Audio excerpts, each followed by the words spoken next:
Hello friends, आज हम बात करेंगे अनीमिया यानी खून की कमी की बीमारी को ठीक करने के लिए बेस्ट और वर्स्ट टिप्स यानी सबसे अच्छी चीज़ें जो करनी चाहिए, सबसे बुरी चीज़ें जो करनी चाहिए। ऑब्वियसली ये एक तरह से एक कंटिन्यूएशन होता है, क्योंकि जो बेस्ट चीज़ है उनको करना चाहिए और वर्स्ट टिप्स है उनको नहीं करना चाहिए या उनको उल्टा करना चाहिए, तो आपके लिए वो बेस्ट टिप्स बन जाएंगी।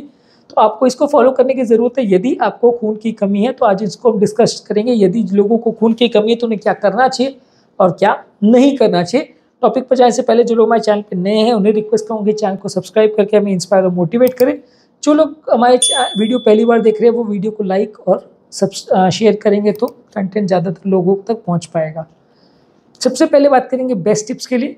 देखिए, अगर आपको खून की कमी है तो कोई भी ट्रीटमेंट का डिसीजन एडवाइजेबल है कि आप डॉक्टर या हेल्थ केयर प्रोफेशनल की डिस्कशन के बिना ना करें तो ज़्यादा अच्छा है, क्योंकि खून की कमी या अनीमिया के बहुत सारे टाइप्स होते हैं। अब इसमें प्रॉब्लम क्या होती है कि आप घर पे बैठ के अगर आप ट्रीटमेंट स्ट्रैटेजी प्लान करते हो तो उसमें कई बार कोई चीज़ें मिस हो जाती हैं। आपको ऐसा लगता है कि आपने तो ट्रीटमेंट कर दिया, आयरन तो पेशेंट को कमी थी, उसको आयरन दे दिया, अब खून की कमी तो ठीक नहीं हुई। तो वो क्यों नहीं हुई, क्या नहीं हुई, कैसे नहीं हुई और उसके क्या इश्यूज़ है, जब तक आप वो डिस्कस नहीं करोगे, जब तक आप उसको प्लान आउट नहीं करोगे, तब तक आपका ट्रीटमेंट स्ट्रैटेजी ठीक नहीं होगा। खून की कमी एक छोटी सी बीमारी या एक इशू नहीं है, उसमें बहुत सारी चीज़ें इन्वॉल्व है। जब तक आप उसकी इंट्रिकेसीज और उसके फैक्ट्स को नहीं समझेंगे तब तक आपका ट्रीटमेंट डिसीजन प्लान करना मुश्किल होगा। गलत डायरेक्शन में कोई भी बीमारी का ट्रीटमेंट को अगर आप लेके जाओगे तो आपको गलत ही पड़ेगा। तो सबसे पहला और इम्पॉर्टेंट टिप ये है कि अगर आपको खून की कमी है तो हेल्थ केयर प्रोफेशनल या फिजिशियन या हेमेटोलॉजिस्ट, ब्लड स्पेशलिस्ट के साथ एक बार डिस्कस करें, उसके बाद ट्रीटमेंट स्ट्रैटेजी प्लान करें तो अच्छा है। नेक्स्ट है कि बैलेंस डाइट लीजिए। इसमें 3 चीज़ें इंपॉर्टेंट है, आयरन, B12 और फोलिक एसिड, यानी आयरन, विटामिन B12 और फोलिक एसिड, ये 3 इंपॉर्टेंट कंपोनेंट है जो ब्लड बनाने में मदद करते हैं। तो आपको वो सारे फूड प्रोडक्ट्स ज़्यादा खाने हैं जिसमें आयरन का कंटेंट अच्छा है, जैसे कि लीन मीट यानी फैट फ्री मीट, फिश मछली, पोल्ट्री यानी चिकन वगैरह, लेग्यूम्स यानी हरी साग सब्जी और लेग्यूम प्रोडक्ट्स मतलब बीन्स वगैरह, और फोर्टिफाइड सीरियल्स यानी फॉरेन कंट्रीज में सीरियल्स को आयरन से फोर्टिफाई किया जाता है, यानी सीरियल्स में ऊपर से आयरन डाला जाता है। तो ये चीज़ें खाने से आपका हीमोग्लोबिन कॉन्सेंट्रेशन बढ़ेगा और आपको खून की कमी नहीं होगी। जो न्यूट्रिएंट्स खून बनाने के लिए ज़रूरी है वो ब्लड में पहुंच जाएंगे। इसके अलावा आप विटामिन सी को ज़्यादा मात्रा में ले सकते हैं, ये आयरन की अब्जॉर्प्शन यानी ब्लड की अब्जॉर्प्शन में कुछ हद तक मदद करता है। तो विटामिन सी ज़्यादा लेने से आपको खून की कमी में कुछ हद तक फ़ायदा मिलेगा। इसके अलावा भी अगर तकलीफ है तो आयरन के सप्लीमेंट्स ले सकते हैं। अगर मान लीजिए नेचुरल आयरन या फूड प्रोडक्ट्स आपको नहीं जमते हैं तो आयरन के सप्लीमेंट्स अवेलेबल है, जिसको आप डॉक्टर के आदेश अनुसार या डॉक्टर के डिस्कशन अनुसार ले सकते हैं। कितने लंबे समय तक लेना है और किस फॉर्म में लेना है, ओरल या टैबलेट्स लेना है या इंजेक्टेबल लेना है, ये सारी चीज़ें आप डिस्कस करके अगर लेंगे तो ज़्यादा अच्छे रिजल्ट्स आपको मिलेंगे कंपेरेटिवली। ये आपका ज़्यादा खून की कमी की प्रॉब्लम को सॉर्ट आउट करने में मदद करेगा।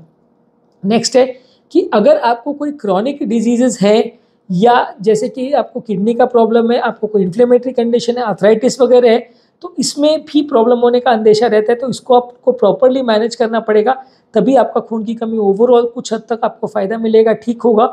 तो आपको इसको करने की ज़रूरत पड़ेगी। आयरन के सप्लीमेंट्स भी अगर आप ले रहे हैं, ट्रीटमेंट वगैरह भी अगर आप ले रहे हैं, तो उसको भी प्रॉपरली मॉनिटर करना और चीज़ों को प्रॉपरली इवैल्यूएट करना ज़रूरी है, क्योंकि कई बार एक्सेसिव कोई भी थेरेपी लेना, चाहे वो आयरन हो या B12 हो या फोलिक एसिड हो, एक्सेसिव मात्रा में लेने से भी उतना फ़ायदा नहीं करता। कभी कभार टॉक्सिक भी हो सकता है। बहुत ज़्यादा मात्रा में आपने बिना मैनेज किए अगर आयरन को ले लिया तो कई बार वो नुकसानदायक भी हो सकता है। तो इसलिए आपको उसको मैनेज करके, मॉनिटर करके जितनी रिक्वायरमेंट है वो उसके हिसाब से लीजिए, और लेने के बाद रिस्पॉन्स आ भी रहा है या नहीं वो देखिए। क्योंकि नॉर्मली अगर आप नॉर्मल अच्छा आयरन अगर लेते हैं दिन भर तो 1 महीने में 1 ग्राम हीमोग्लोबिन आपका बढ़ना चाहिए। अगर वो नहीं बढ़ रहा है या आपका कोई कारण से सेल्स का शेप वगैरह अलग है, आयरन कॉन्सेंट्रेशन नॉर्मल होने के बाद भी हीमोग्लोबिन नहीं बढ़ रहा है, तो उसको इवैल्यूएट करने की ज़रूरत है कि कुछ और प्रॉब्लम तो नहीं है। नेक्स्ट इंपॉर्टेंट टिप है कि आप पानी ज़्यादा मात्रा में पीजिए, क्योंकि आयरन की कमी होने वाले कई पेशेंट्स को ब्लड सर्कुलेशन रिलेटेड प्रॉब्लम भी होती है। तो आप पानी अच्छे मात्रा में लें, ब्लड बॉडी को हाइड्रेटेड रखें। बहुत ज़्यादा पानी भी नहीं पीना, क्योंकि कई बार साथ में अगर हार्ट फेलियर अगर आपको होता है तो बहुत ज़्यादा एक्सेसिव पानी पीने से हार्ट फेलियर वर्सन हो सकता है। तो ठीक मात्रा में पानी लीजिए, ऑन एन एवरेज 2 से 3 लीटर पानी पीजिए। अगर पंप फंक्शन अच्छा है तो ज़्यादा पानी भी ले सकते हैं, पर थोड़ा सा प्लान और मैनेज करके उसको डील करेंगे तो ज़्यादा अच्छा है। अब बात करेंगे वर्स्ट टिप्स के लिए। कोई भी बीमारी का सबसे इम्पोर्टेंट या सबसे बुरा चीज़ जो आप कर सकते हो वो है सेल्फ डायग्नोसिस और ट्रीटमेंट करना। हम वो चीज़ बिल्कुल रिकमेंड नहीं करते कि आप घर पे बैठ के सब चीज़ों को डायग्नोस करो और ट्रीट करते बैठे रहो, क्योंकि उसमें चीज़ों के गलत होने का चांस बहुत ज़्यादा होता है। मे बी 50 to 60% चांस है कि आपका थेरेपी या जो चीज़ आप उसके लिए कर रहे हो वो गलत हो सकता है। हालांकि देखिए, ये सब चीज़ों के बारे में इन्फॉर्मेशन देने के लिए हम जैसे लोग हैं आपको, लेकिन फिर भी जो हम आपको इन्फॉर्मेशन देते भी हैं वो कई बार आपको एग्जैक्टली कौन से तरह का प्रॉब्लम है और वो जो इन्फॉर्मेशन हम आपको दे रहे हैं या जो थेरेपी हम आपको दे रहे हैं वो प्रॉपर्ली अप्लाई हो रहा है कि नहीं, यूज़ हो रहा है कि नहीं, आपकी बॉडी रिस्पॉन्ड कर रही है कि नहीं, वो हेल्थ केयर प्रोफेशनल के मदद के बिना या लोकली कोई आपको डॉक्टर अगर मॉनिटर नहीं कर रहा है तो उसके हिसाब से मैनेज कर पाना मुश्किल है। ऑनलाइन या सिर्फ बातों से या टीवी या वीडियो सुन के इस चीज़ों को मैनेज करना मुश्किल है, गलत भी पड़ने का चांस है।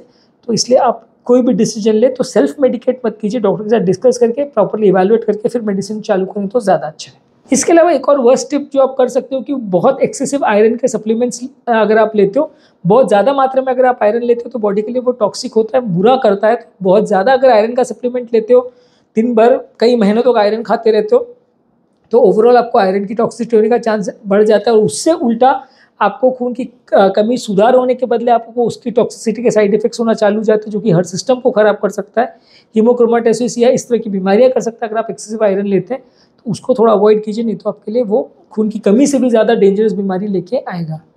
इसके अलावा कई बार ये होता है कि लोग एक और गलत चीज़ करते हैं कि सिर्फ डाइटरी चीज़ों पर डिपेंड करते हैं। कई बार क्या होता है, डाइटरी मॉडिफिकेशन कर देने से जो आपका आयरन का अब्जॉर्प्शन है वो कितना हो रहा है कितना नहीं, कई बार उसको कंट्रोल करना मुश्किल हो जाता है। टैबलेट्स वगैरह के फॉर्म में कई बार जो आयरन जाता है वो ज़्यादा कॉन्सेंट्रेटेड फॉर्म में होता है, तो उसके अब्जॉर्प्शन होने का चांस ज़्यादा अच्छा होता है। फिर भी अगर नहीं हो रहा है तो इंजेक्टेबल फॉर्म में भी आयरन दिया जा सकता है या विटामिन B12 और फोलिक एसिड के सप्लीमेंट्स दिए जा सकते हैं, जो कि आपको ज़्यादा जल्दी असर करेंगे। अगर आप सिर्फ लंबे समय तक डाइटरी मॉडिफिकेशन पर ही बने रहेंगे तो रिजल्ट्स कई बार उतने अच्छे नहीं मिलेंगे। आप चाहे तो कुछ दिन इसको ट्राई करके देख सकते हैं कि चलो कुछ दिन देखते हैं कैसा रिस्पॉन्स आ रहा है, आ भी रहा है कि नहीं। उसके बाद भी अगर रिस्पॉन्स नहीं आ रहा है तो बेटर है कि आप प्रॉपर टैबलेट्स और डॉक्टर से डिस्कस करके थेरेपी लें, और वो भी टैबलेट्स लेना है कि इंजेक्शन लेना है वो भी डिस्कस करके मैनेज करें तो ज़्यादा अच्छा है।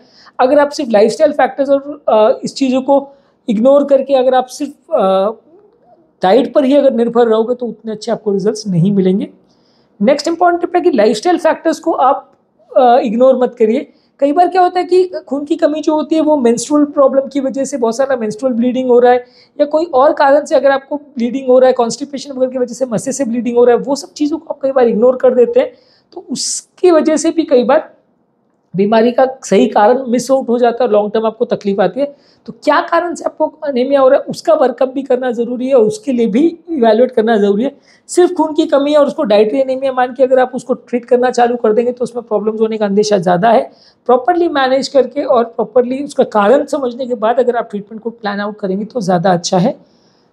उसके बाद ये है कि लास्ट इंपॉर्टेंट जो वर्स्ट चीज़ आप कर सकते हो वो ये है कि सिम्टम्स को इग्नोर करके लंबे समय तक अगर आप ट्रीटमेंट को डिले करते हो तो फिर कॉम्प्लिकेशन होने का चांस बढ़ जाता है, हार्ट फेलियर में जाने का, सिस्टम फेलियर में जाने का, मल्टीपल प्रॉब्लम्स होने का चांस बढ़ जाता है। तो लंबे समय तक बीमारी को इग्नोर मत करिए। अगर आपको डाइटरी मॉडिफिकेशन या कोई भी चीज़ से थोड़े दिन में आराम नहीं मिल रहा है तो डेफिनेटली डॉक्टर के साथ डिस्कस करके प्रॉपरली उसको मैनेज करवाएं और उसको ठीक करें। अगर ब्लड ट्रांसफ्यूजन वगैरह की भी ज़रूरत है तो भी करिए, लेकिन अगर आप इरेटिकली अगर उसको मैनेज करते हैं, अपने हिसाब से अगर मैनेज करते हैं तो फिर आपको प्रॉब्लम्स होने का चांस ज़्यादा है और उसमें आपको लॉन्ग टर्म्स दिक्कत आने का चांस ज़्यादा है। तो उसको तो प्रॉपरली डिस्कस करके प्लान आउट करके फिर ट्रीट करें और सिम्टम्स को लंबे समय तक इग्नोर और डिले ना करें ट्रीटमेंट को, तो ज़्यादा अच्छा है, नहीं तो आपको तकलीफ आने का अंदेशा ज़्यादा है। तो आज के टॉपिक में हमने बात करी कुछ बेस्ट और वर्स्ट टिप्स जो एनीमिया के पेशेंट्स के लिए हो सकते हैं, उस बारे में बात की। जो लोग भी हमारे चैनल पर नए हैं उन्हें रिक्वेस्ट करूँगा कि चैनल को सब्सक्राइब करें। ऐसा करने से चैनल को कंटिन्यू करने के लिए हमें मोटिवेशन और इंस्पिरेशन मिलती है।